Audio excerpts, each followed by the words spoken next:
An ordinary man named Jamal Walker has a full-time job at Medieval World, a theme park. The park's owner is concerned about the park's future since it is struggling financially. In addition, the Castle World, a rival theme park, is about to open directly next to them. Medieval society will collapse if they do not come up with fresh ideas. Jamal is assigned to clear the ditch bordering the park one day. While he's doing it, he spots a medallion in the water that seems to be quite valuable. Jamal slips into the ditch while attempting to collect it, and despite the fact that it is shallow, he drowns.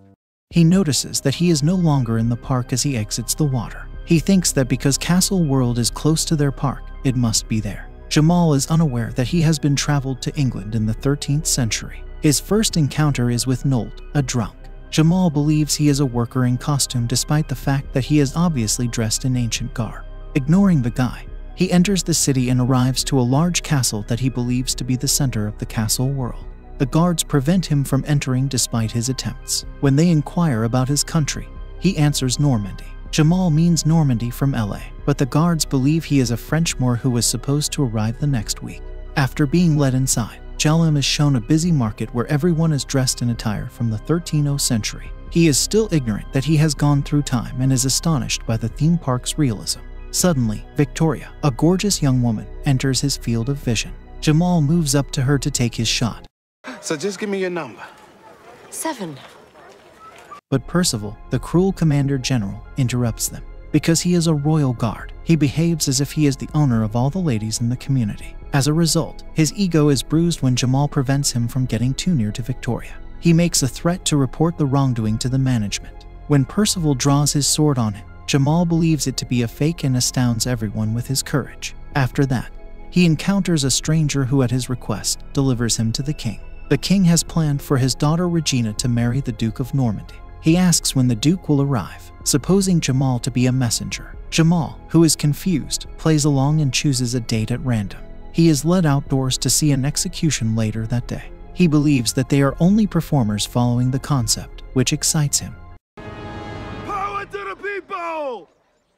The execution happens without a hitch, but Jamal's world is turned upside down as he picks up a rebel's severed head. He is so startled that he loses consciousness silently. When Jamal awakens, he is in his room with Victoria. She assumes he is one of her people since he is wearing the medallion he discovered in the ditch. She shows to him her medallion, which matches his. It turns out that the medallion represents the rebellions that are fed up with the king's harsh judicial system.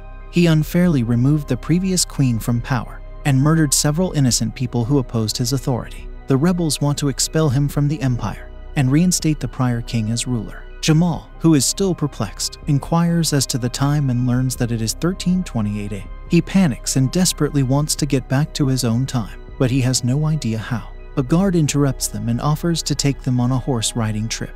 Jamal amuses everyone with his horse riding style because of his lack of experience with horses. Even the king is impressed and asks him to a royal supper later that evening. The party is boring, but Jamal brightens it up by dancing as he used to in the future. Everyone joins him, and the celebration turns into the liveliest one the palace has ever hosted. Princess Regina steps in the midst of it and yanks Jamal aside before forcing a kiss upon his lips. She has been hitting on him since his arrival, but was too afraid to approach him in front of her father. When Percival finds him in the action, he is incensed by the newcomer's brazenness. At the same time, two rebels are on the verge of attacking the king. Ironically, Jamal saves the king from the rebels when he hangs from the chandelier and falls on him. I would be dead right now were it not for the heroics of Skywalker.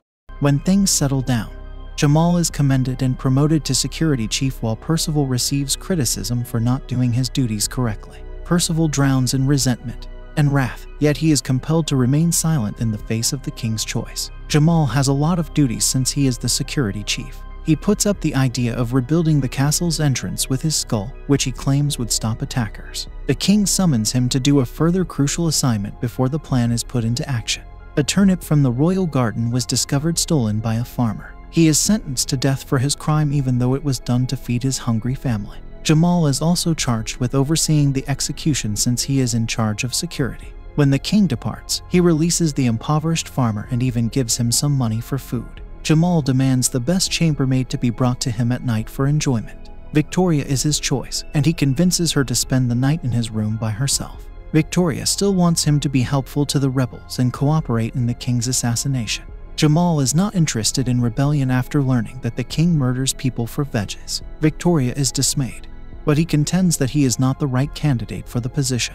She insults him as a coward and departs. A lady enters Jamal's room at midnight and makes love to him. He doesn't object since he believes Victoria is there. The king finds Jamal lied to them when the real Normandy messenger shows there the next morning. He, the messenger, and the guards storm Jamal's chamber, where they discover him nude with Princess Regina at his side. He is accused by Percival of deflowering the princess without her will. No one pays attention to Jamal when he claims that someone else reached the princess's bloom before him. Because Regina is no longer suitable to serve as a duchess, the messenger cancels the wedding. In the ensuing confusion, Jamal is imprisoned and put on trial for death with the two rebels who tried to kill the king. Jamal befriends the rebels who have already decided to die in the dungeon.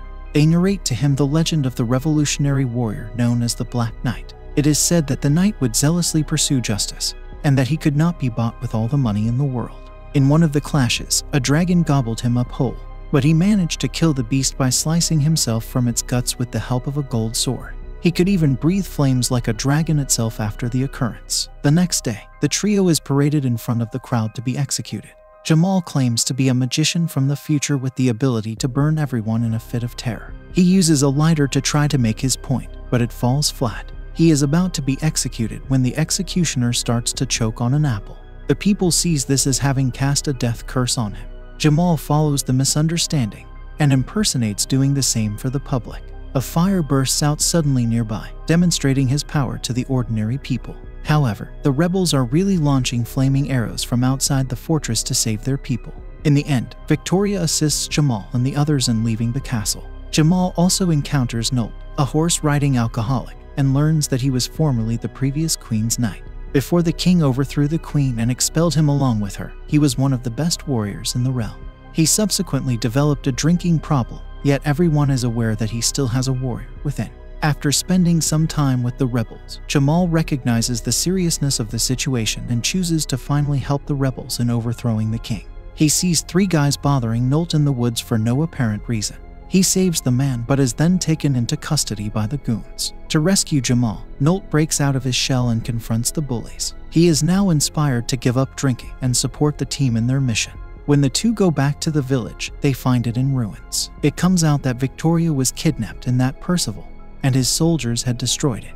Everyone loses hope of ever winning this fight when the former queen reveals herself. She admits that she was with them the whole time, supporting them covertly. The crew gets ready to devise a more effective strike over the following 3 days. Jamal, who has knowledge of future information, instructs them in pro wrestling and American football strategies. This provides the unarmed reveals with a method of combat when the time comes. From Nolt, he picks up some fundamental sword fighting skills. The attack eventually takes place on that day. The squad gears up itself and prepares itself to battle to the death. Nolt takes them to the castle, but on Percival's orders, they are quickly encircled by soldiers. They are pushed aside and outnumbered. Then, to everyone's shock, the Dark Knight himself enters the battlefield.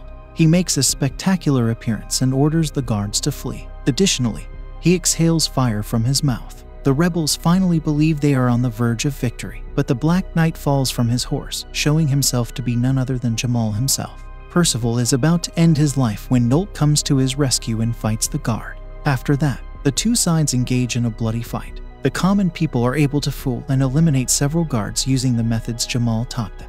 The king goes to Percival in the middle of the conflict and begs him to take him to safety. Percival regards him as an ineffective and unfit leader. Therefore, when the king attempts to command him, he commands the king to stop talking and pushes him into the moat and off the castle. The conflict seems to be going to the rebels' side until Percival fires a longbow at Nolt, severely injuring him.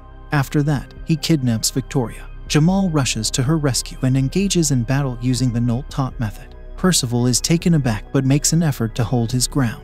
However, Jamal prevails in the end and saves Victoria. Percival gets up once more as he picks her up, preparing to finally kill Jamal. However, he is shot dead by Nolt, who is still alive on the battlefield. In the end, the rebels win, and Jamal emerges as everyone's favorite hero. The moment has come for him to go back home a few weeks later. Victoria receives a last kiss from him as he bids her farewell. He receives the title of Black Knight of the Realm from the Queen before she departs. After some time, Jamal awakens in the 2000th century surrounded by amusement park employees and a paramedic. They admit that he was rescued after drowning in the ditch, but he has remained unconscious ever since. Although Jamal knows it wasn't a dream, the reasonable way to explain his experience would be to label it one. Before going back in time, he planned to leave his job and work at a castle-themed park where he could earn more money. However, his attitude has shifted. He provides the owner his thoughts and helps to make the theme park more in line with the concept since he is practically an expert on the medieval era. It becomes such a great hit that it overshadows the debut of the castle world. 6 weeks later, Jamal is out for a walk in the park when he spots Nicole, a lady who resembles Victoria. Nicole remarks that Guy seems familiar, and the two strike up a conversation. Although they can sense their chemistry, Nicole must go do of her nephew. Jamal suddenly remembers to ask for her phone number and follows her, but as he tries to catch up, he tumbles into the ditch once again. This time, he awakens at the Colosseum in ancient Rome just as lions are preparing to eat him. Subscribe for more videos like this, turn on the notification, and leave a like to help the channel out. Thank you for watching.